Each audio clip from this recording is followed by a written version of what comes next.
Olá, veja os destaques de hoje no Ubra Notícias. A ação do ciclone extratropical deixa cidades em alerta em todo o estado. Em Panambi, o rio Fiuza transbordou e ruas ficaram alagadas. As cidades de Sobradinho, Vera Cruz, Sertão Santana e Santa Cruz do Sul registraram grandes volumes de granizo durante a madrugada. E ainda, na semana que se comemora o Dia Mundial da Pizza, você vai conhecer mais sobre essa delícia que chegou ao Brasil no início dos anos de 1900, trazida pelos imigrantes italianos. É agora no Ubra Notícias.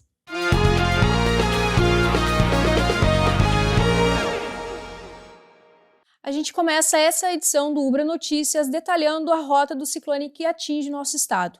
O fenômeno começou a se formar nesta quarta-feira pela manhã entre o Paraguai e a Argentina e chega ao estado a partir da noite. Preparamos uma animação para você de casa entender melhor. De acordo com a meteorologia, o fenômeno começa na região central do estado e se deslocará em direção ao leste, com maiores impactos sobre a região metropolitana de Porto Alegre e a Serra do Rio Grande do Sul. O ciclone extratropical vai se formar pelo encontro de duas massas de ar, quente e fria. Esse ar mais frio vem da Argentina se aproximando do Brasil. No decorrer do dia, começa o processo de formação desse ciclone. Agora à tarde até à noite deve ser um momento de maior intensidade. A chuva forte pode trazer alagamentos, rajadas de vento de 50 a 80 km por hora no leste gaúcho e pode passar de 100. Vão ser várias horas seguidas de vento forte. E os efeitos desse ciclone já começaram a ser registrados nas cidades gaúchas. A população está em alerta para a previsão de chuvas acima dos 100 milímetros e ventos de até 120 km por hora. As cidades gaúchas estão em alerta por conta do ciclone extratropical e municípios como Novo Hamburgo, as aulas foram suspensas. A instabilidade já atinge todo o estado. Com a ação dos fortes ventos, meteorologistas não descartam transtornos ainda maiores que os do fenômeno que atingiu o Rio Grande do Sul no mês passado. Por conta do solo já estar úmido devido à última chuva, tem risco de deslizamento, também por conta das chuvas expressivas em pouco tempo, enxurradas, e não se descarta inundações em alguns rios de resposta mais rápida. Os ventos já vão começar a ficar um pouco mais intensos ao longo da manhã, mas vão se intensificar muito mais à tarde e à noite no estado. Esses ventos podem chegar até 110 km por hora em algumas áreas, principalmente no leste da região, no leste do Rio Grande do Sul e também na parte de serra do estado. Durante uma coletiva, a Defesa Civil Nacional emitiu um alerta para o Rio Grande do Sul e orientou que a população esteja atenta para a possibilidade de inundações. Lembrando que essas áreas já foram afetadas pelo desastre recente ocorrido no mês de junho. Então, essa precaução, essas ações de preparação por parte da população, elas passam a ser ainda mais importantes, né? Porque foram já regiões que estão em processo ali de restabelecimento, de assistência em virtude do evento passado. O Corpo de Bombeiros e a Defesa Civil dos municípios gaúchos já estão preparados para atender a população. De acordo com as previsões, a região metropolitana deve ser uma das mais atingidas. Em Canoas, as chuvas podem chegar a 150 milímetros, mas as rajadas preocupam mais. Elas podem ultrapassar os 120 quilômetros por hora. Temos também a questão do vento, de 80 a 100 quilômetros, em algumas outras projeções de até 120 quilômetros por hora. É um vento bem expressivo, né, que pode causar danos também. Temos então o alerta da chuva e temos o alerta hidrológico, né, que daí é possível, com possibilidade de cheias na bacia do Rio dos Sinos. A previsão é que as chuvas aumentem ao longo desta quarta-feira e a orientação da Defesa Civil é que durante a vigência desse ciclone, as pessoas se abriguem em locais seguros, fique longe de árvores, postes ou placas de sinalizações e, em caso de necessidade, acione a Defesa Civil ou o Corpo de Bombeiros. Em necessidade de ser resgatado, sair de dentro de residência, rede elétrica, risco de desabamento, deslizamento de terra, alguém ficar trancado dentro de um veículo. Esses casos de emergência são a atuação da Defesa Civil e do Corpo de Bombeiros. Em Novo Hamburgo, cidade bastante atingida pelo ciclone no último mês, a Prefeitura já disponibilizou abrigos para receber as pessoas caso a casa seja atingida. Os locais contam com colchões, cobertores e alimentação. Na manhã de hoje, o Rio dos Sinos estava com 5 metros e 83 centímetros, quando o normal é 3 metros. A Defesa Civil tem passado nas ruas alertando os moradores sobre a possibilidade de cheias. Atenção, moradores! Estão previstas fortes chuvas e ventos para os próximos dias. Há risco de transbordamento do Rio dos Sinos. Evitem circular em ambientes abertos neste período e permaneçam em local seguro. As áreas de risco em Novo Hamburgo são os bairros Canudos, Santo Afonso, Lomba Grande e Quefas. A chuva que atinge o estado nas últimas horas provocou transtornos em Panambi, no norte do Rio Grande do Sul. A gente consegue ver nas imagens a seguir como ficou essa rua da cidade, completamente alagada.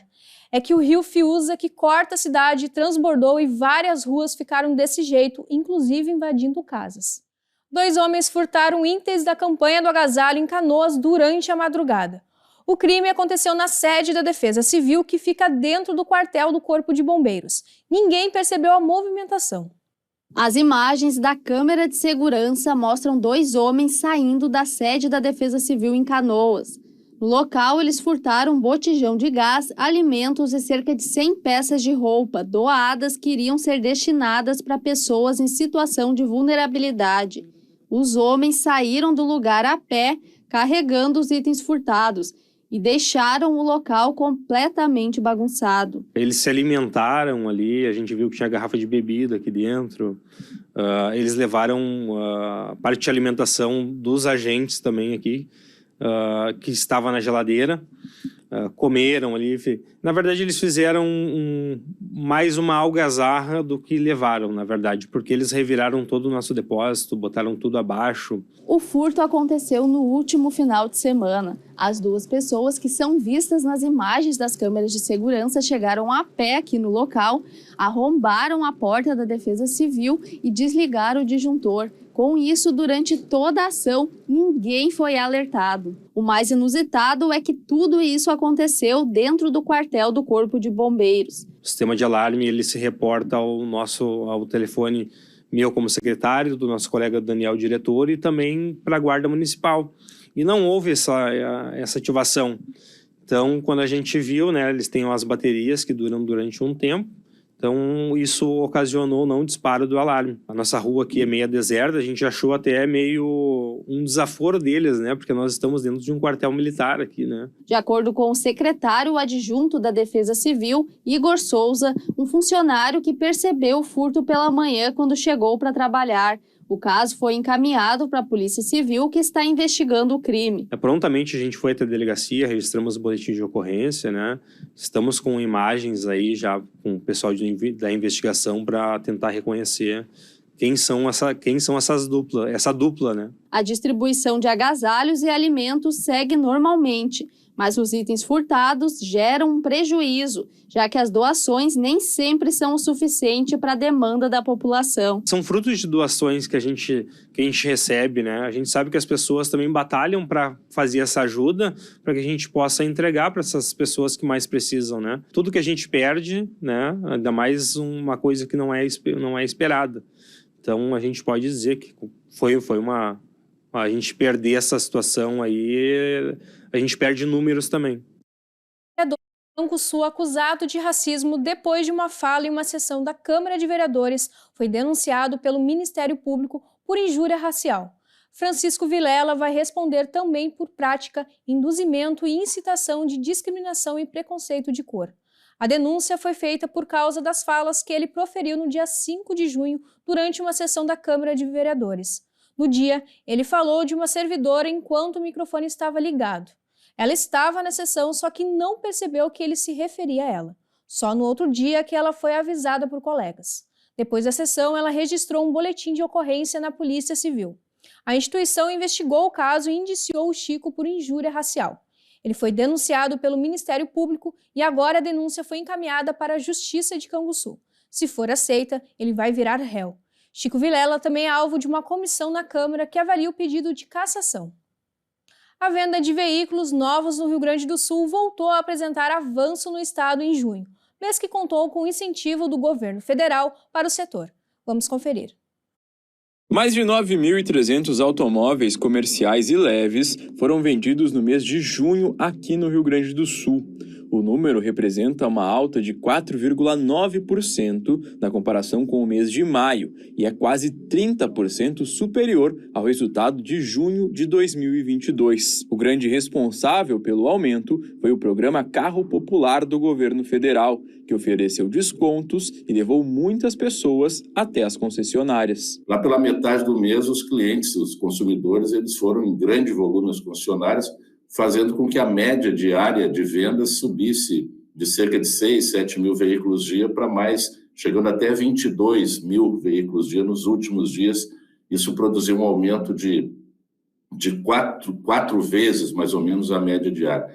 Então, nesse sentido, né, a medida provisória ela alcançou um grande sucesso. Apesar de já ter sido encerrado, o programa ainda deve trazer bons números para julho, já que muitos veículos vendidos no mês passado só devem ser contabilizados neste mês, porque o emplacamento costuma demorar. Os licenciamentos, eles se dão de uma forma mais vagarosa do que as vendas, né? Então, houve muita venda de junho que foi transplantada para o mês de julho, né? Nesses primeiros 2 semanas de julho, a gente vê ainda um volume bem mais elevado de vendas. Embora as vendas tenham aumentado, o setor automotivo segue com problemas em 2023 e as comercializações são consideradas baixas. Mas como o segundo semestre costuma aquecer as vendas, a perspectiva ainda é positiva. Se nós pegarmos os volumes produzidos no primeiro semestre de 2023 e multiplicarmos por 2,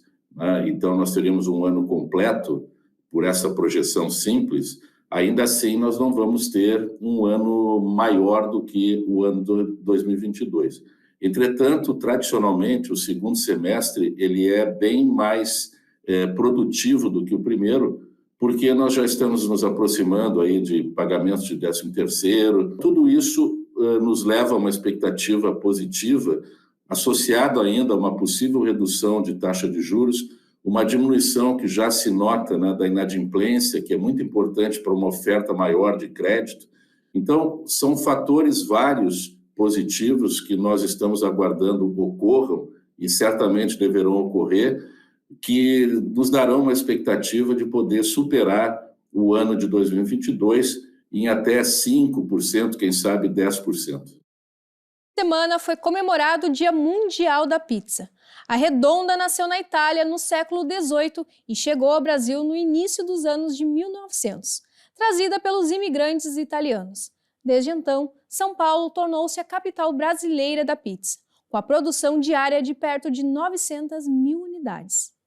As pizzas apreciadas atualmente neste salão são resultado dos jantares depois das partidas de futebol do time Castelões em 1924. O antigo vestiário virou negócio que quase um século depois continua firme, com técnicas aprimoradas e gostinho de memória. De repente aparece uma pessoa que fala, eu vim aqui há tantos anos atrás, há 30 anos atrás. Mudei de São Paulo, tive que ir para outro lugar, mudei de país e agora eu estou voltando. Aí quando você pergunta para a pessoa como é que está a pizza, ela fala, está igualzinho que eu lembrava. Sabor mais pedido? O da casa. Mussarela, molho de tomate, calabresa, orégano. Calabresa, aliás, é o tipo de pizza mais pedido no Brasil. 4 em cada 10 unidades têm o ingrediente. Na sequência, vem mussarela, marguerita, portuguesa e frango. A média de vendas é de 3.800.000 pizzas por dia ou 2.630 por minuto. Só em São Paulo são produzidas 870.000 unidades por dia.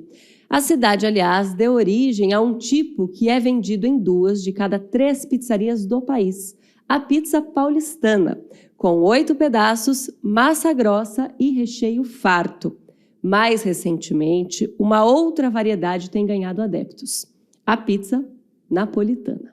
E a massa é uma das coisas principais, então a gente fala que é uma pizza muito equilibrada, onde você, além de conseguir ver, você consegue sentir o sabor de tudo. Uma pizza super fresca, super fácil de comer, a mastigação simples e super saudável. Essa pizzaria com unidades na Zona Sul e na Zona Oeste da capital foi premiada como a melhor da América Latina e está entre as 50 melhores do mundo. A inspiração vem de Nápoles, na Itália, onde o prato teria surgido. A forma que a gente conhece a pizza mesmo, do tradicional de hoje em dia, realmente surgiu na Itália, ali no final do século XVIII. Mas a pizza, na verdade, ela já remete de antes de Cristo, né? Através de um outro formato. Fala-se de pizza, mas na verdade era um pão, um tipo de pão, né? Com uma massa fina, né? Um pão de Abrão. E fala-se no Egito, mas a forma realmente que a gente conhece a pizza data de final do século XVIII. Recentemente, arqueólogos encontraram uma pintura de 2.000 anos em Pompeia, na Itália, que retrata o que parece ser uma pizza. O recheio dela fica a critério da imaginação de cada um.